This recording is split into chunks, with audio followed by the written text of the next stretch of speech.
నమః. యోగ మిత్రులందరికీ ఉగాది శుభాకాంక్షలు. తెలుగు నూతన సంవత్సర శుభాకాంక్షలు. కొత్త సంవత్సరంలో కొత్త ప్రణాళికలు ఆలోచించుకుని ప్రతిరోజు తప్పకుండా మనం అందరము యోగ సాధన చేద్దామని నిర్ణయం తీసుకుందాం.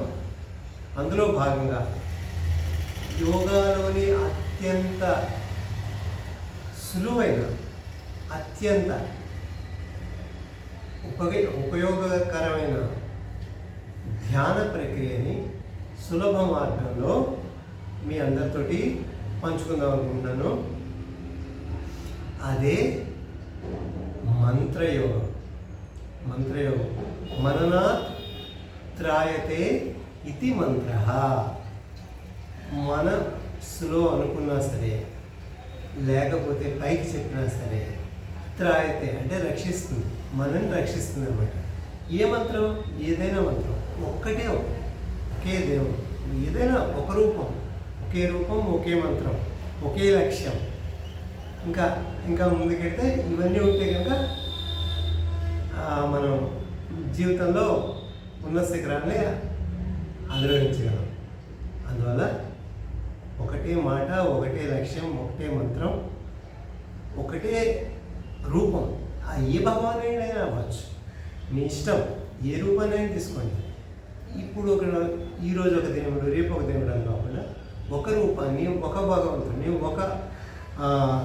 పూర్తిగా నమ్ముకుని ఆయనకు సంబంధించిన ఆ దేవతలకు సంబంధించిన ఏదో ఒక మంత్రాన్ని లేకపోతే బీజాక్షరాన్ని జపించడం అంటే చెప్తూ ఉండడం అంటే మనకి మంత్రసిద్ధి కలుగుతుంది. మంత్రసిద్ధి కలగడం అంటే ఏంటి? మనలో మనకి ఒక నమ్మకం ఏర్పడుతుంది. ఎవరి మీద? మన మీదే మనకి నమ్మకం ఏర్పడుతుంది.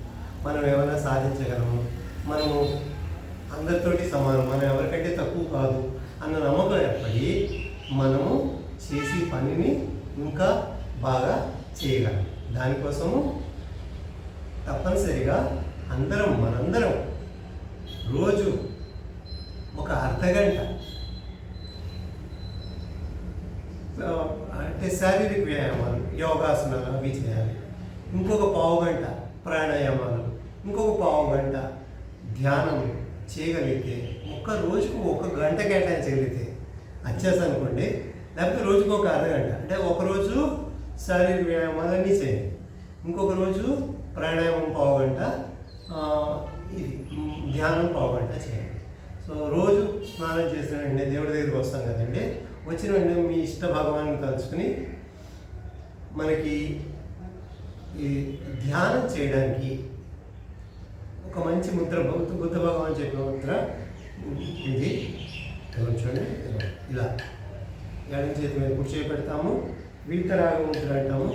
సో బుద్ధ భగవాన్ చాలా ఎక్కువగా చేసి చూపించిన ముద్ర ఇది. ఎక్కడైనా బుద్ధ విగ్రహాలు చూస్తే ఇలాగే ఉంటుంది అన్నమాట, ఇలాగా. సో బట్టల మీద రెండు ఒకదానికి టచ్ అవుతాయి.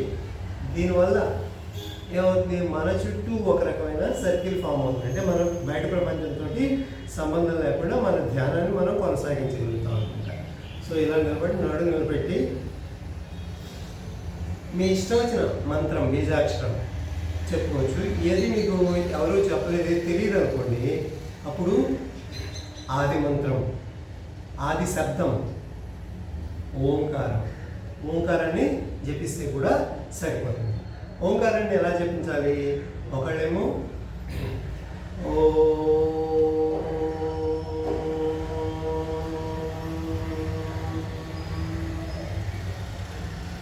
అని చెప్పమంటారు, ఇంకొకళ్ళేమో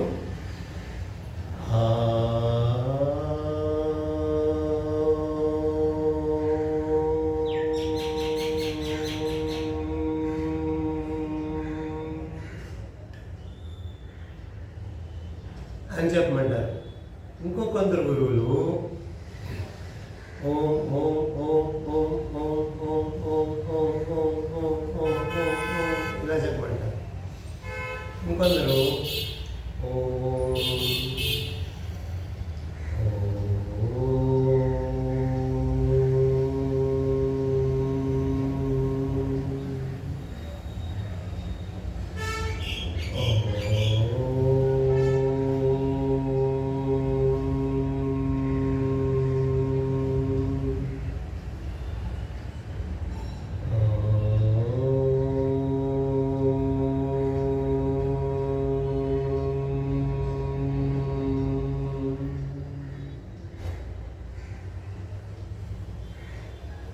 టైం పెట్టుకుని లేకపోతే లెక్క ప్రకారము మంత్ర జపం చేస్తే చాలా మంచిది. వీటన్నిటికంటే కూడా ఏ టైం పెట్టుకోకుండా రోజుకు పావు గంట లేకపోతే 20 నిమిషాలు మన టైమర్ ఆన్ చేసుకుని అది ఎంతవరకు అయితే అంతవరకు చెప్పుకోగలిగితే చాలా ఉత్తమం అనమాట. ఇప్పుడు ఇలా చెప్పు. ఇప్పుడు రకరకాల ఓంకారాలు చెప్పాను కదండి. ఇందులో మీకు నచ్చినది, మీ మనస్సుకు నచ్చినది ఏదైతే ఉంటుందో దాన్ని సాధించండి. నాకు నచ్చింది నేను చెప్తాను, మీకు నచ్చింది మీరు చెప్తాను. సో ఏది ఏది ఏది ఏది ఇందులో ఏది కరెక్ట్ అంటే మనకి ఈ యొక్క శబ్దంతో మనము భగవంతునికి దగ్గర అవ్వగలుగుతున్నామో అదే నిజం. మిగతావన్నీ మనకి అవి నిజాలై ఉండొచ్చు, కానీ మనకి నచ్చింది మనం చేస్తాం, మనకు నచ్చింది చేస్తాం. ఎందుకు? మనం రోజు చేయాలి కాబట్టి. ఇంకా వీలుంటే పొద్దున్న సాయంత్రం కూడా చేయాలి కాబట్టి. అందువల్ల మంత్ర సాధన తప్పకుండా ప్రతిరోజు చేయాలి. దీనికి కండిషన్స్ ఏంటి? మంచి శుభ్రమైన ప్లేస్లో కూర్చోవాలి, కింద ఏదో ఒక ఆసనం వేసి కూర్చోవాలి, ఉత్తి కింద నేల మీద కూర్చోకూడదు, ఇంకా నడుము నిలబెట్టి కూర్చోవాలి. ఈ ఆసనం పద్మాసనం వేసుకోగలిగితే మంచి, పద్మాసనం లేకపోయినా సరే ఈ ఆసనంలో కూర్చున్నా సరే పర్వాలేదు, నడుము నిలబెట్టి మాత్రం కూర్చోవాలి. సరేనా? ఇప్పుడు ఇంకా ఆలస్యం చేయకుండా సాధన మొదలుపెట్టాలి. సాధన మొదలుపెట్టడంలో అత్యంత సులభంగా చేయగలిగే సాధన ఇప్పుడు ఉగాది సందర్భంగా అందరూ మీ స్నేహితులు, మీ ఇంట్లో వాళ్ళందరూ ప్రతిరోజు మంత్రజపం చేయాలనే ఉద్దేశంతో, లేకపోతే స్నానం అయిపోయింది అయితే కనుక మీ ఇష్టదైవం దగ్గరికి వెళ్ళి ఇలా చేతులు జోడించి, ఇంకా మీరు చేయగలిగితే ఈ 2 వేళ్ళు ఈ గొంతుకు బాగా ఉంటుందని అందులో పెట్టుకోగలిగినా పర్వాలేదు, లేదా అది పెద్ద విషయం కాదు. కాబట్టి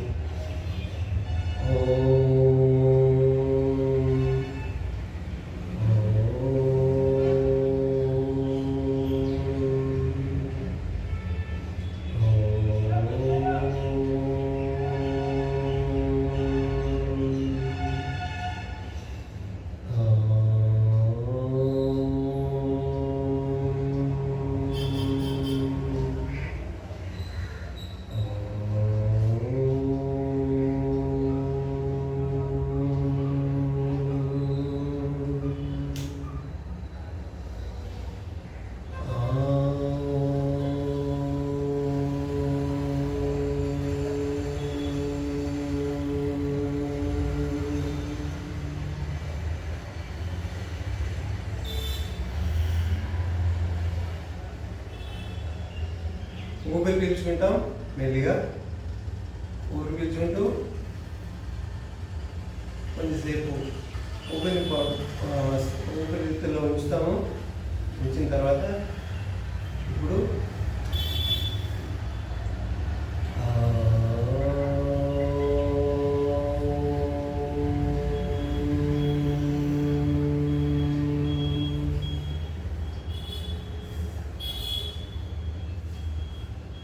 మళ్ళీ ఊపిరి పీల్చుకుంటాం.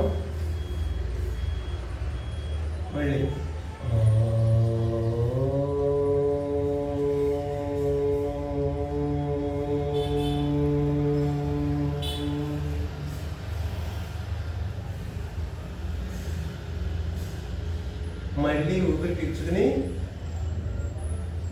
శరీరంలో కొంచెంసేపు ఉంచి, ఊపిరితిత్తులో కొంచెంసేపు ఉంచి కింద నుంచి పైకి, అంటే మొట్టమొదటి మనం మూలాధార చక్రం కింద మొదలు పెట్టాలి. అంటే బుధస్థానం దగ్గర మొదలుపెట్టి ఊపిరి విదులుతూ పైకి విదులుతూ రావాలన్నమాట. ఇది సాధన చేస్తూ ఉంటేనే తెలుస్తుంది. ఇందాక చెప్పాను కదా, ఇవన్నీ కాకుండా ఇంకొక ముద్ర ఉంది. ఇది చిన్ముద్ర. ఇలా అరచేతులు పైకి ఉంటాయి, ఆకాశం వైపు అరచేతులు చూస్తుంటాయి. బొటన వేలు చివర, చూపుడు వేలు చివరికి ఇలాగా టచ్ అయి ఉంటుంది.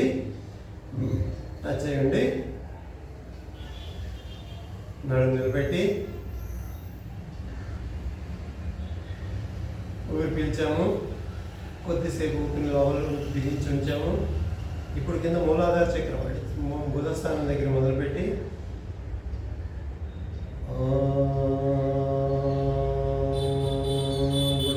మూత్ర ద్వారానికి వెనుక భాగం మీద అక్కడ దృష్టి వస్తుంది. చక్రము, తర్వాత మెల్లిగా మణిపూర చక్రం దగ్గరికి వాయువు వస్తుంది అనుకునేసరికి మన నుంచి వచ్చే శబ్దం కొంచెం మారుతుంది. ఆ నుంచి ఊపి మారుతూ ఉంటుంది. మణిపూర చక్రానికి వచ్చింది.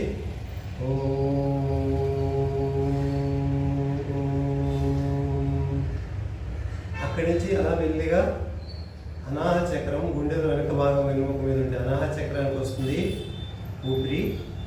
అక్కడి నుంచి అలాగా ఊపిరి రావడం ఏంటండి అంటే చెప్తాను.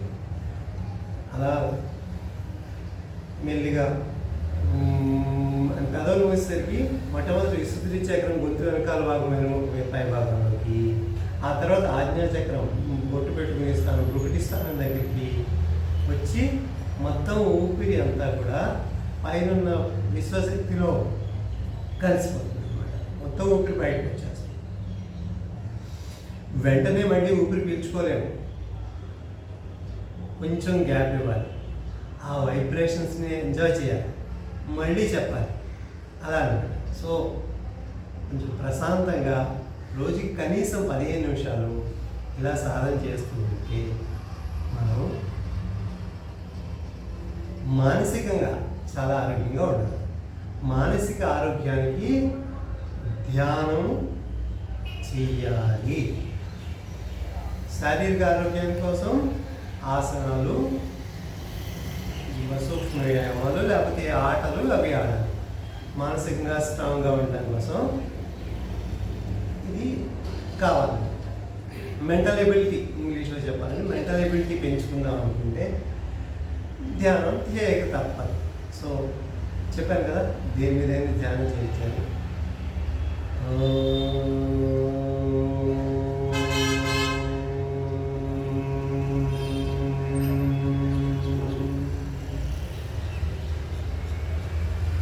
గ్యాప్ ఇచ్చాము, మళ్ళీ మెల్లిగా ఊపిరి పీల్చుకుంటాం. నిండా ఊపిరి తీసుకున్నాం. ఊపిరి పీల్చుకున్నప్పుడు పొట్ట భాగం పైకి వస్తుందండి, గుర్తుపెట్టుకోవాలి. ఇప్పుడు మెల్లిగా బుధస్థానం దగ్గర మొదలుపెట్టి ఊపిరి మెల్లిగా వదులుతూ ఉంటాం.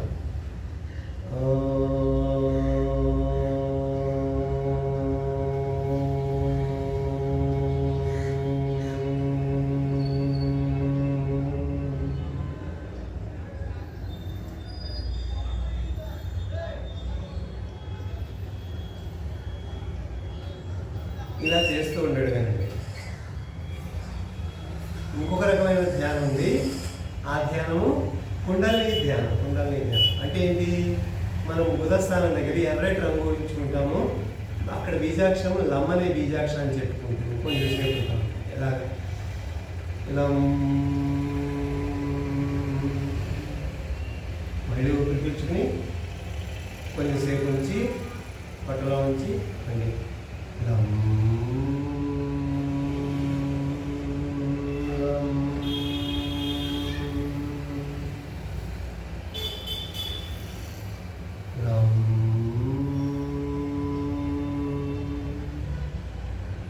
మళ్ళీ ఊపిరి పీల్చుకున్నాం, పొట్టలో ఉంచాం, పొట్ట పైకి వచ్చింది,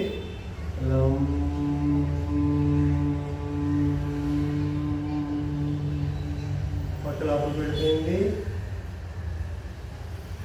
మళ్ళీ ఊపిరి పీలుస్తున్నాం, పొట్ట బయటకు వస్తుంది, మళ్ళీ ఇలా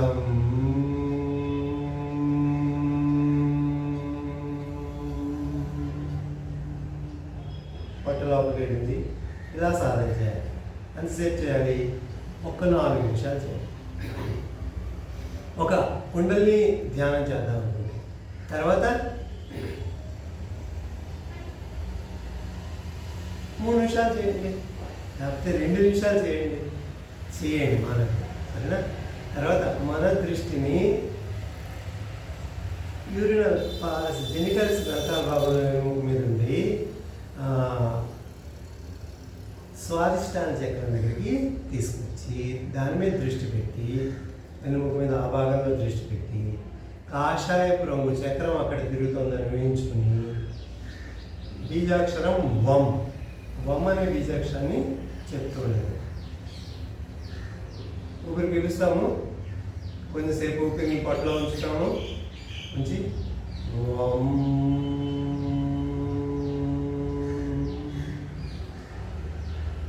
మళ్ళీ ఊపిరి పీల్చాము, పొట్టలో ఉంచాము,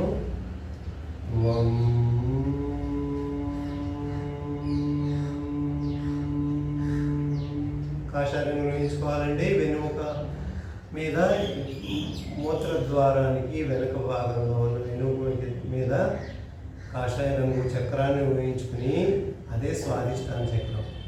యూరినరీ ప్రాబ్లమ్స్, సెక్స్ ప్రాబ్లమ్స్ ఇవన్నీ రాకుండా క్రియేటివిటీ పెరగడానికి ఈ చక్రం ప్రేరేపితమై ఉండాలి, అంటే యాక్టివ్గా ఉండాలి. అలా చేసుకోవడానికి మనము ప్రతిరోజు ఈ స్వాదిష్టాన చక్రాన్ని కూడా యాక్టివేట్ చేసుకోవాలి, అంటే ప్రేరేపితం చేసుకోవాలి. దానికి మంత్రమే ఓం.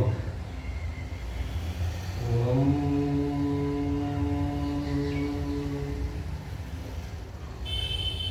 ఓం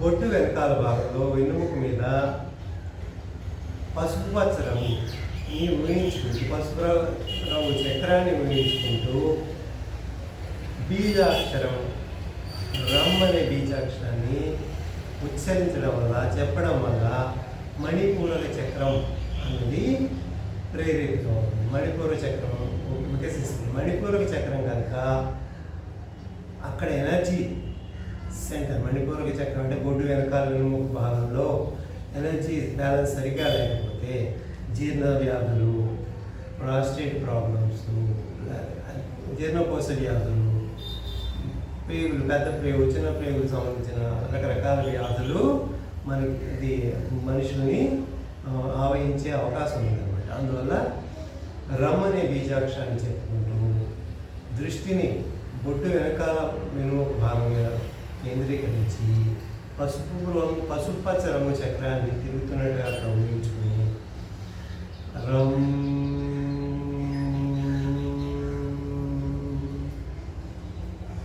రమ్ ఇలా చెప్పుకోండి. ఊపిరి పీల్చుకోవాలి. ఊపిరి పీల్చుకున్నా కొంచెం సేపు లోపల ఉంచాలి. ఉంచాక రమ్ కొంచెం గ్యాప్ ఇవ్వండి. మళ్ళీ ఊపిరి పీల్చుకోవాలి, పొట్టలో ఉంచాలి.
ఇప్పుడు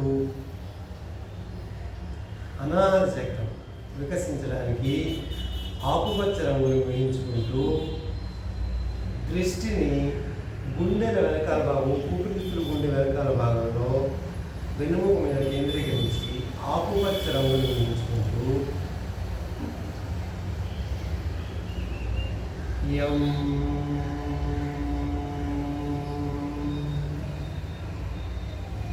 యం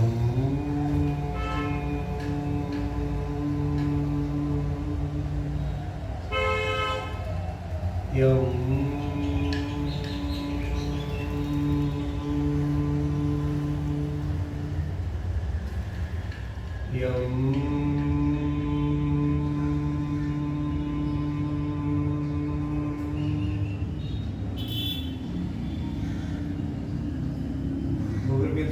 కొద్దిసేపు పట్టులో ఉంచి ఇప్పుడు దృష్టిని గుండెల వెనకాల భాగంలో వెన్నుముక మీద కేంద్రీకరించి ఆకుపచ్చ రంగు చక్రాన్ని ఊహించుకుంటూ యం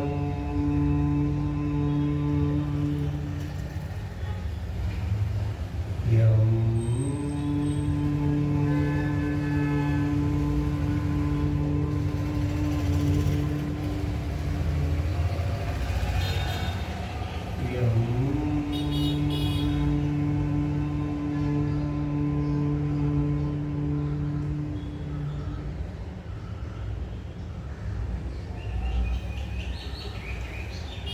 హృదయ చక్రం అంటే అనాహత చక్రం, అంటే గుండెల వెనకాల ఊపిరితిత్తుల వెనకాల ఉన్న చక్రం, ఆకుపచ్చ రంగులో ఉండే ఈ చక్రం కనుక సరిగ్గా అక్కడ ఎనర్జీ శక్తి లేకపోతే మనిషికి గుండెకి సంబంధించిన వ్యాధులు, ఊపిరితిత్తులకు సంబంధించిన వ్యాధులు వస్తాయి.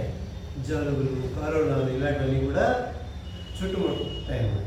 అలాంటి వాటి నుంచి అలాంటి వ్యాధులు ఏమి మనకు రాకుండా ఉండాలంటే, మనలో ఉన్న రోగనిరోధక శక్తి పెరగాలి అంటే మనము తప్పనిసరిగా ఈ కుండలి సాధన, ముఖ్యంగా అనాహత చక్రానికి సంబంధించిన కుండలి సాధన బీజాక్షరం యం తోటి రంగు ఆకుపచ్చ రంగు పెంచుకుంటూ ఇంకా చేయగలిగితే హృదయ ముద్ర కూడా పెడితే మంచిది.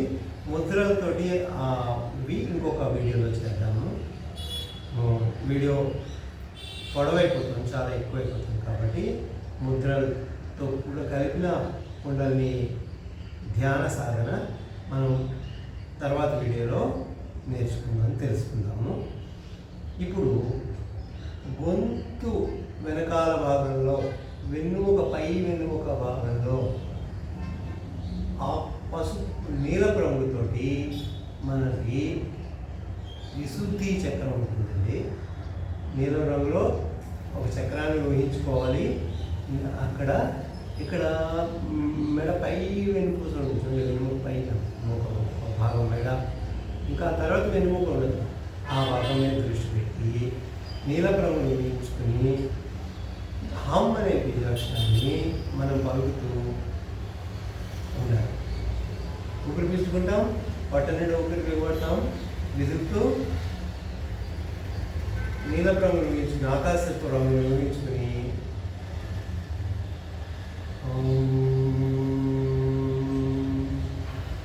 మళ్ళీ ఊపిరి పీలుస్తాము.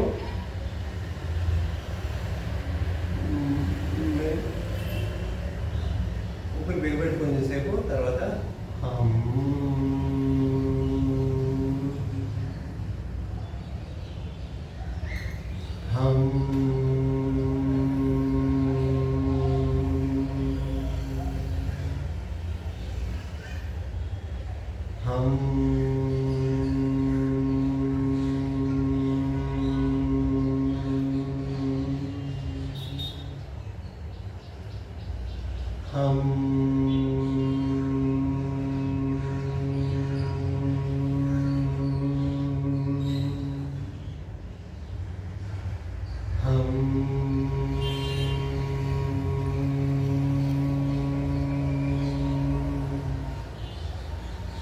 ఈ విశుద్ధి చక్రము సరిగా పనిచేస్తుంటే మనకి గొంతుకు సంబంధించినవి, థైరాయిడ్కి సంబంధించినవి, పళ్ళకు సంబంధించినవి, ఇలాంటి ఆరోగ్య సమస్యలు ఏవి రాకుండా ఉంటాయన్నమాట. అందువల్ల విశుద్ధి చక్రాన్ని ఉత్తేజపరచుకోవడానికి ప్రతిరోజు హమ్ అనే బీజాక్షరం చెప్పుకుంటూ నీలపు రంగును ఊహిస్తూ కనీసం కొన్ని క్షణాలైనా మనము సాధన చేయాలి. ఊపిరి పీల్చాము, ఊపిరి బిగబెట్టాము,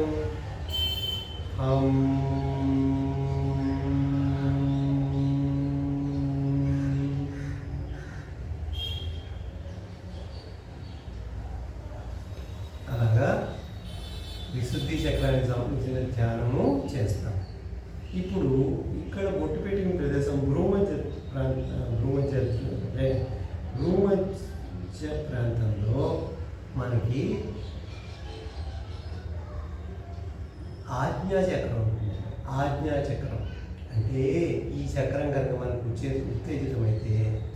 తలకు సంబంధించిన వ్యాధులు, మెదడుకు సంబంధించిన వ్యాధులు, ఏ వ్యాధి రాకుండా ఉంటుంది. ఆరోగ్యం మనిషి చాలా ఆరోగ్యంగా ఉంటాడు. మనని చూసి ఎదురు వాళ్ళు మనకి ఏమైనా అనడానికి జంపుతారు. అంత గమని మనని ఏమి అనలేదు, ఎవ్వరూ ఏమన్నారు. మనలో ఒక రకమైన కాంతి బయట వాళ్ళకి కనిపించి మన ఏమి చెప్పకుండానే అవతల వ్యక్తిని కూడా మనము కంట్రోల్ చేయగలం అన్నమాట కొంతవరకు. ఆ శక్తి మనకి కావాలంటే మెదడుకి సంబంధించిన సమస్యలు, కళ్ళు, దంతాలు, గొంతుకు సంబంధించిన సమస్యలు ఏవి కాకుండా ఉండాలంటే ప్రతిరోజు ఆజ్ఞాచక్రం యొక్క బీజాక్షరము ఓం అనే బీజాక్షరాన్ని చెప్పుకుంటూ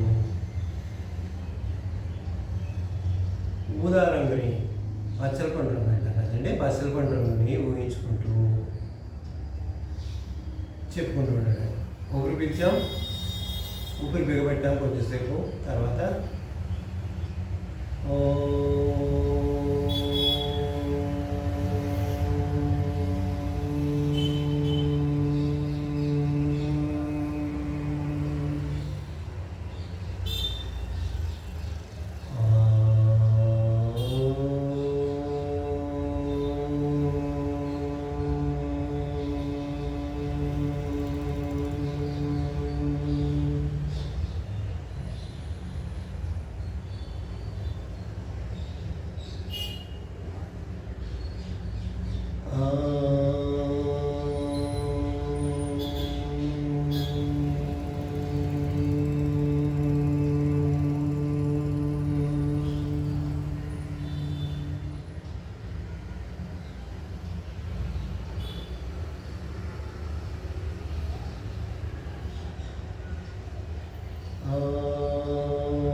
ఇప్పుడు ధ్యానం చేయడానికి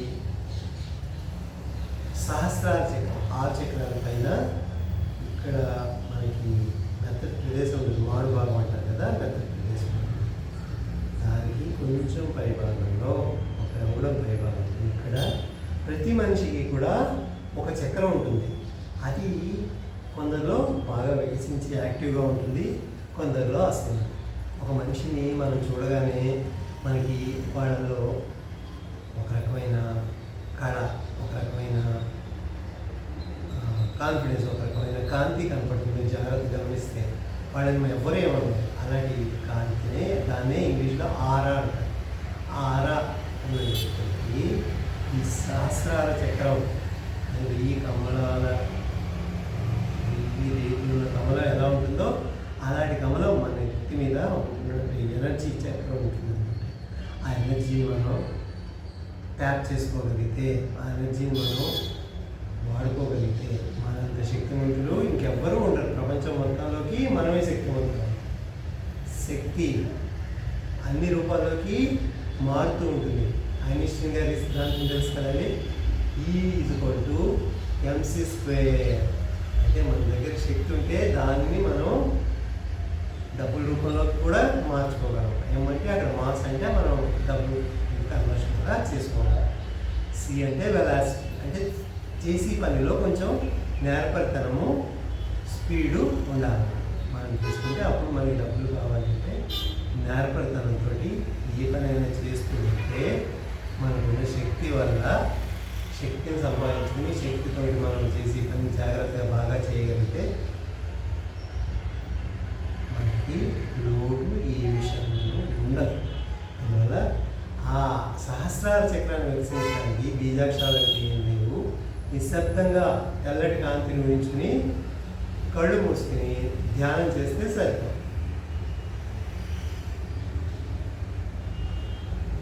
ఊపిరి పీల్చాను, కొద్దిసేపు అలా బిగబెట్టి ఉంచాను. మెల్లిగా విదిలేస్తూ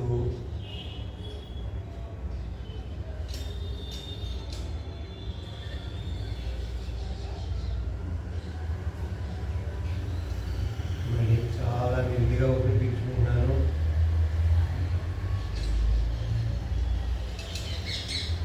బిగబెట్టాను. చాలా చాలా మెల్లిగా విదిలేస్తున్నాను బయటికి.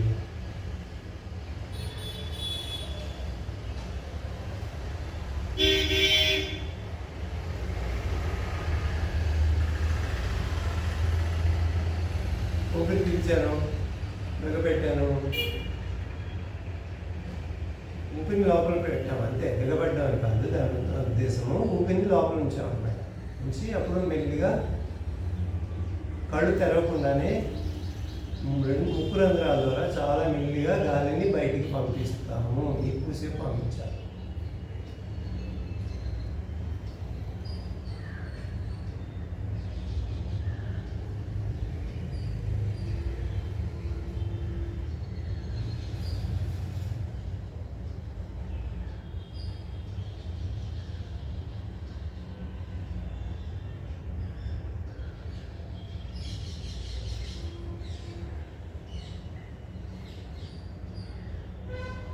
ధ్యానం చేయడం అయిపోయాక రెండు అరచేతుల్ని ఇలా పాముకుని కళ్ళ మీద మూసున్న కళ్ళ మీద పెట్టుకుని కళ్ళు తెరవాలి.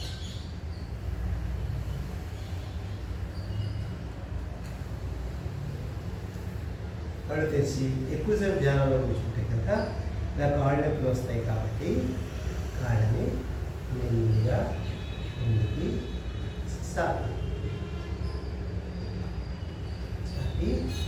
కొద్ది క్షణాలు 15 నిమిషాలు చేస్తే ఏమీ కాదు. కాకపోతే ఎక్కువసేపు ధ్యానం చేస్తే కనుక అంటే అరగంట గంట అలా చేస్తే అప్పుడు కాళ్ళలో రక్త ప్రసరణ కొన్ని ఇబ్బంది అవుతుంది. కాబట్టి అప్పుడు కొంచెం కాడాల్సిన వెంటనే లేచిపోకూడదు. కొద్ది సమయం మనం కేటాయించి ప్రశాంతమైన మనసుతోటి లేవాలి. సాధన చేద్దాం, అందరూ ఆనందంగా ఉన్నాం. ఇప్పుడు నెక్స్ట్ చేయబోయే ప్రాణాయామంతో కూడిన ధ్యానం. ఆ ధ్యానం పేరే హంస ధ్యానం. హంస ధ్యానంలో ఎలా చేయాలి ఏంటంటే మనం రాబోయే వీడియోలో తెలుసుకుందాం. అంతవరకు తప్పనిసరిగా మీకు నచ్చిన పద్ధతిలో ప్రతిరోజు ధ్యానం చేయండి. సర్వే జనా సుఖినో భవంతు. సమస్త మంగళాని భవంతు.